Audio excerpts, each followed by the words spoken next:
नमस्कार, ये आकाशवाणी शिमला है। अब आप राजकुमारी चंदेल से प्रादेशिक समाचार सुनिए। आज के मुख्य समाचार।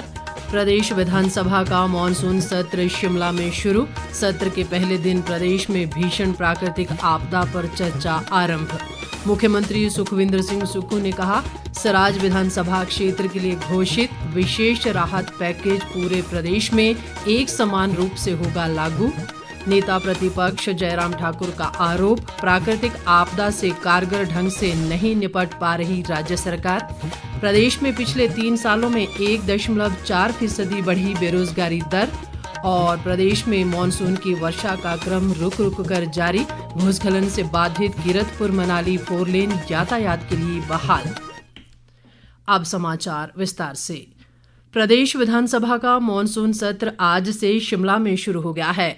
2 सितंबर तक चलने वाले मॉनसून सत्र में कुल 12 बैठकें होंगी। सत्र के पहले दिन आज विपक्षी दल भाजपा ने प्रदेश में आई भीषण प्राकृतिक आपदा पर नियम 67 के तहत काम रोको प्रस्ताव के माध्यम से चर्चा की मांग की। विपक्ष द्वारा लाए गए इस प्रस्ताव को सरकार ने मंजूर कर लिया और विपक्ष की मांग के अनुसार इस पर चर्चा शुरू हुई। चर्चा में भाग लेते हुए मुख्यमंत्री सुखविंदर सिंह सुक्खू ने कहा कि आपदा प्रभावित सराज विधानसभा क्षेत्र के लिए घोषित विशेष राहत पैकेज अब क्षेत्र विशेष तक सीमित नहीं रहेगा और सरकार इसे पूरे प्रदेश में एक समान रूप से लागू करेगी। मुख्यमंत्री ने आज सदन में ये घोषणा की। विस्तृत ब्यौरे के साथ समाचार कक्ष से हमारी सहयोगी। हिमाचल प्रदेश में आई भीषण प्राकृतिक आपदा पर आज विधानसभा में काम रोको प्रस्ताव के माध्यम से चर्चा आरंभ हुई। मॉनसून सत्र के पहले दिन विपक्ष द्वारा नियम 67 के तहत लाए गए काम रोको प्रस्ताव पर चर्चा में भाग लेते हुए मुख्यमंत्री सुखविंदर सिंह सुक्खू ने कहा कि प्रदेश सरकार अभी तक वर्ष 2023 के आपदा प्रभावितों को प्रथम किश्त के रूप में 250 करोड़ रुपए जारी कर चुकी है। उन्होंने कहा कि सराज में कुछ लोगों को आपदा राहत पैकेज की दूसरी किश्त इसलिए नहीं मिल पाई क्योंकि प्रभावितों के पास घर बनाने के लिए जमीन ही नहीं बची है। मुख्यमंत्री ने कहा कि थुनाग से बागवानी कॉलेज को मंडी से बाहर स्थानांतरित नहीं किया गया है बल्कि उसे साथ लगते नाचन विधानसभा क्षेत्र में ले जाया गया है। उन्होंने कहा कि हालांकि जहां इस कॉलेज को शिफ्ट किया गया है वो भी खड्ड के किनारे हैं और सरकार द्वारा बनाए गए नए नियमों के मुताबिक किसी भी नदी नाले के 100 मीटर के दायरे में निर्माण कार्य पर प्रतिबंध लगा दिया गया है। मुख्यमंत्री ने कहा कि सरकार शेल्टर होम बनाने और इसके लिए पैसे देने को तैयार है, लेकिन जब तक FCA और FRA कानूनों में संशोधन नहीं किया जाता तब तक सरकार के लिए कोई भी सरकारी भूमि इस तरह के कार्यों के लिए देना संभव नहीं है। मुख्यमंत्री ने सराज विधानसभा क्षेत्र को आपदा में मदद न देने के नेता प्रतिपक्ष के आरोपों को गलत करार दिया। प्रादेशिक समाचार के लिए समाचार कक्ष से मैं प्रभा शर्मा। इससे पहले विपक्ष की ओर से चर्चा की शुरुआत करते हुए नेता प्रतिपक्ष जयराम ठाकुर ने कहा कि प्रदेश की सुखविंदर सिंह सुक्खू सरकार अपनी ही आपदा में फंसी हुई है। ऐसे में वे प्रदेश में आई प्राकृतिक आपदा से कारगर ढंग से नहीं निपट पा रही है। देखिए, मैं पहले दिन से इस बात को बड़ा स्पष्ट कह रहा हूं कि प्रदेश में आपदा जो आई है इस बारिश के मौसम में, बरसात के मौसम में, उसके बीच में जिस तरह से संजीदगी के साथ, जिम्मेवारी के साथ, गंभीरता के साथ प्रदेश सरकार को काम करना चाहिए, वो काम उस तरह से नहीं दिख। क्योंकि आपदा का मतलब होता है कि आपको रात दिन काम करना है, यानी कि बहुत प्रायोरिटी उसको देनी है। और जब फील्ड में उस प्रकार से काम नहीं हो पा रहा है जिस प्रकार से किया जा सकता है, सरकारें करती हैं। नेता प्रतिपक्ष ने आरोप लगाया कि सरकार ने भले ही राहत मैनुअल में विशेष राहत पैकेज के लिए संशोधन कर दिया है, लेकिन इसके मुताबिक अभी भी लोगों को राहत नहीं मिल पाई है। जयराम ठाकुर ने कहा कि कांग्रेस नेता और ठेकेदार आपदा के नाम पर भ्रष्टाचार करने में जुटे हैं और भाजपा या स्थानीय लोगों द्वारा अपने खर्चे पर लगाई गई मशीनरी के बिल अपने नाम से बनाने में लगे हैं। उन्होंने सराज में आई आपदा के लिए महज 2 करोड़ रुपए सरकार द्वारा जारी करने पर भी हैरानी जताई।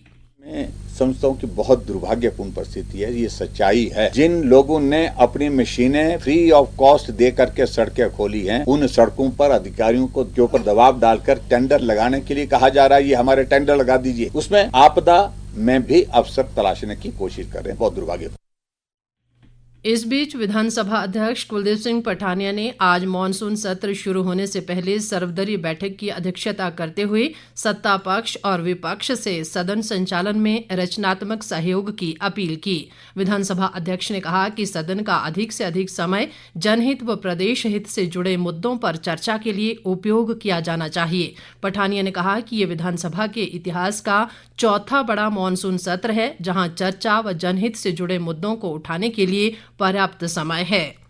ताज़ा समाचारों के लिए आप हमारे Facebook page All India Radio news Shimla, X handle @AIR News_ Shimla और YouTube channel AIR Shimla news पर लॉगिन कर सकते हैं।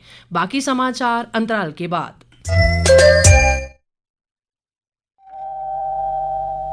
बारिश के मौसम में होने वाली दुर्घटनाओं से बचने के लिए सावधानी बरतें। कुछ बातों का बेहद ख्याल रखें, जैसे बाढ़ का पानी ना पिएं, न ही उससे भोजन पकाएं और न ही बच्चों को उस पानी से खेलने दें। साथ ही बाढ़ के पानी में जो भीगे हों वो बिजली के उपकरणों का प्रयोग ना करें। बाढ़ ग्रस्त क्षेत्र में ना जाए, गाड़ी चलाने से बचें। अपने शहर में बाढ़ की संभावना और विगत में बाढ़ के सबसे उच्च स्तरों और प्राथमिक स्वास्थ्य तथा सहायता केंद्रों की जानकारी रखें। सबसे जरूरी बात, एक आपातकालीन किट तैयार करें जिसमें सूखा खाद्य पदार्थ, पेयजल, आवश्यक दवाएं, रेडियो, टॉर्च, जरूरी कागजात आदि शामिल हो। हिमाचल प्रदेश राज्य आपदा प्रबंधन प्राधिकरण द्वारा सूचना जनहित में जारी। अरे वो देखो, औरत दर्द से तड़प रही है, क्या करे? अरे भाई देखते क्या हो, तुरंत 108 पर फोन लगाओ। राष्ट्रीय एम्बुलेंस सेवा 108 किसी भी आपातकालीन स्थिति में जैसे कि बीमारी, दुर्घटना, अगजनी व पुलिस सहायता के लिए आप टोल फ्री नंबर 108 पर डायल करें। यह सेवा निःशुल्क है और अभी तक लाखों लोग इस सेवा का लाभ उठा चुके हैं, जिसमें गर्भवती महिलाएं भी शामिल हैं। राष्ट्रीय स्वास्थ्य मिशन हिमाचल प्रदेश द्वारा जनहित में जारी। प्रादेशिक समाचार बुलेटिन में एक बार फिर आपका स्वागत है। बाकी समाचारों में, प्रदेश में पिछले 3 सालों में बेरोजगारी की दर में 1.4% की बढ़ोतरी हुई है। वर्ष 2021-22 में ये 4% थी, जो 2023-24 में बढ़कर 5.4% हो गई है। ये जानकारी उद्योग मंत्री हर्षवर्धन चौहान ने विधायक डॉक्टर जनक राज द्वारा पूछे गए सवाल के लिखित जवाब में सदन में दी। उद्योग मंत्री ने कहा कि प्रदेश के रोजगार कार्यालय में कुल 5,93,457 आवेदक पंजीकृत हैं। उन्होंने कहा कि ये जरूरी नहीं है कि ये सभी पंजीकृत युवा बेरोजगार हैं।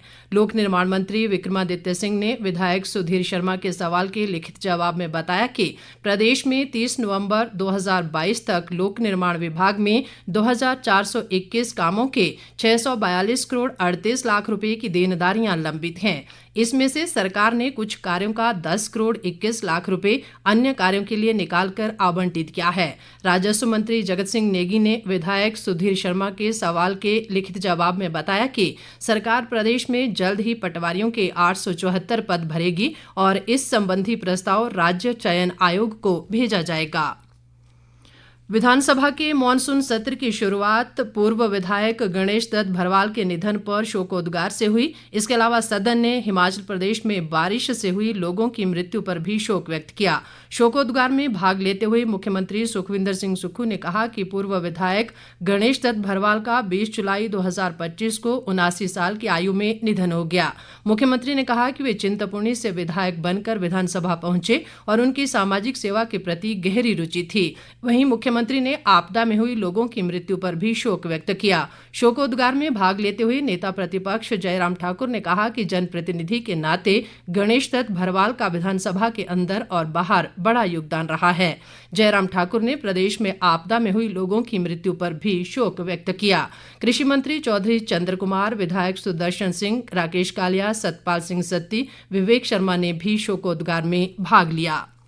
प्रदेश के अधिकांश क्षेत्रों में मानसून की वर्षा का क्रम आज भी रुक रुक कर जारी रहा। राज्य के अनेक क्षेत्रों में भारी बारिश, बादल फटने, भूस्खलन व बाढ़ से जनजीवन अस्त व्यस्त हो गया है। शिमला मंडी मार्ग पर तत्तापानी के पास सड़क का हिस्सा ढहने से वाहनों की आवाजाही बाधित हो गई है और सतलुज नदी का जलस्तर लगातार बढ़ने से इस सड़क को क्षति पहुंची है, जिससे सुन्नी तत्तापानी का मुख्य पुल भी खतरे की जद में आ गया है। उधर भारी बारिश व भूस्खलन से प्रभावित किरतपुर मनाली 4 लेन को आज दोपहर बाद यातायात के लिए बहाल कर दिया गया है। इस बीच मौसम विज्ञान केंद्र शिमला के वैज्ञानिक संदीप कुमार शर्मा ने बताया कि आज चंबा, कांगड़ा, कुल्लू और मंडी जिले में 1-2 स्थानों पर भारी बारिश का येलो अलर्ट जारी किया गया है। आज हमारे डिस्ट्रिक्ट चंबा, कांगड़ा, कुल्लू, मंडी यहाँ पे 1-2 स्थानों में हैवी रेनफॉल का येलो अलर्ट है और कल 19 अगस्त को केवल डिस्ट्रिक्ट कांगड़ा के लिए हैवी रेनफॉल का येलो अलर्ट है। 20 और 21 अगस्त को वेदर की एक्टिविटी में थोड़ी कमी जरूर आएगी और उसके चलते जो मध्यवर्ती डिस्ट्रिक्ट यहाँ पे कुछ एक क्षेत्रों में बारिश हो सकती है। हालांकि उसके बाद 22 अगस्त से एक बार फिर से जो वेदर एक्टिविटी प्रदेश में पिकअप करेगी और 22, 23 और 24 अगस्त की संभावना है कि प्रदेश के बहुत से क्षेत्रों में हल्के से मध्यम बारिश हो सकती है। वर्षा के आंकड़ों की बात करें तो अगस्त माह में एज ऑन डेट देखिए सामान्य से तकरीबन 35% अधिक बारिश दर्ज की गई है। इस बीच लोक निर्माण व शहरी विकास मंत्री विक्रमादित्य सिंह ने आज शिमला जिले के सुन्नी में भारी वर्षा से क्षतिग्रस्त थली पुल का निरीक्षण किया। इस अवसर पर उन्होंने कहा कि यहां नए पुल का निर्माण किया जाएगा ताकि भविष्य में लोगों को आवाजाही में किसी प्रकार की कोई दिक्कत पेश न आए। लोक निर्माण मंत्री ने सतलुज नदी के पानी से प्रभावित ITI परिसर का भी निरीक्षण किया। इससे पहले विक्रमादित्य सिंह ने सुन्नी में अस्पताल परिसर में प्रस्तावित क्रिटिकल केयर यूनिट का औचक निरीक्षण भी किया। उन्होंने कहा कि क्रिटिकल केयर यूनिट केंद्र सरकार द्वारा प्रधानमंत्री Ayushman Bharat health infrastructure mission की मदद से बनाया जाना प्रस्तावित है। अंत में मुख्य समाचार एक बार फिर। प्रदेश विधानसभा का मॉनसून सत्र शिमला में शुरू। सत्र के पहले दिन प्रदेश में भीषण प्राकृतिक आपदा पर चर्चा आरंभ। मुख्यमंत्री सुखविंदर सिंह सुक्खू ने कहा, सराज विधानसभा क्षेत्र के लिए घोषित विशेष राहत पैकेज पूरे प्रदेश में एक समान रूप से होगा लागू। नेता प्रतिपक्ष जयराम ठाकुर का आरोप, प्राकृतिक आपदा से कारगर ढंग से नहीं निपट पा रही राज्य सरकार। प्रदेश में पिछले 3 सालों में 1.4% बढ़ी बेरोजगारी दर और प्रदेश में मॉनसून की वर्षा का क्रम रुक रुक कर जारी। भूस्खलन से बाधित किरतपुर मनाली 4 लेन यातायात के लिए बहाल। इसी के साथ ये समाचार बुलेटिन समाप्त हुआ। हमारा अगला बुलेटिन आप सुन सकते हैं कल सुबह 9:20 पर। नमस्कार।